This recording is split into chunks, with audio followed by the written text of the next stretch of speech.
Civil एव्हिएशनच्या विषयात विशेष करून आपल्या राज्यामध्ये आज खूप चांगल्या काही मागच्या 1.5 वर्षात काही आपल्याला खूप चांगलं काम करता आलं. उदाहरणार्थ आपल्या पुण्याचं नवीन टर्मिनल सुरू झालं.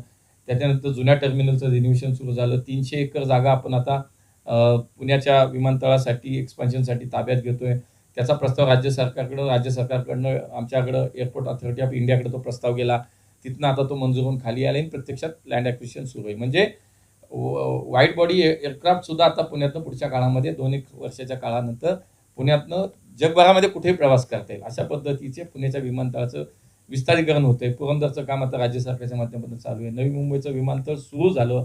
मला असं वाटतं की महाराष्ट्र असं राज्य आहे आता की देशात सर्वाधिक विमानतळ जर कुठं ऑपरेशनमध्ये असतील, कार्यान्वित असेल ती महाराष्ट्रात आहेत. आता 14 विमानतळ आहेत की देशात एका राज्यात कुठंच एवढी नाही, ती महाराष्ट्रात आहेत.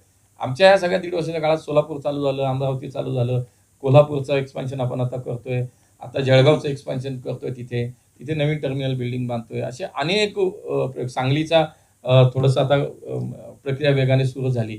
म्हणजे या राज्यातल्या प्रत्येक भागामध्ये FTO आपण त्याच्यामध्ये चालू करतोय आता. हे बऱ्याच ठिकाणी राज्यामध्ये खूप चांगल्या प्रकारचं आपल्याला हे करता आलं. उडान योजनेच्या माध्यमातून आज देशभरामध्ये खूप चांगली सेवा देण्यात आली. आपण पाहिलं की 2014 पूर्वी या देशामध्ये केवळ 74 विमानतळ होती आणि मागच्या 10 वर्षात जर आपण पाहिलं तर या देशातल्या विमानतळांची संख्या आता 165 वरती पोहोचली. म्हणजे इतकी मोठी क्रांती या क्षेत्रात होतीये. म्हणजे डोमेस्टिक सर्व्हिसमध्ये तर आपण जगभरामध्ये आज आपण दुसऱ्या-तिसऱ्या क्रमांकावरती आलो. इतकं मोठं काम या क्षेत्रामध्ये चालू आहे.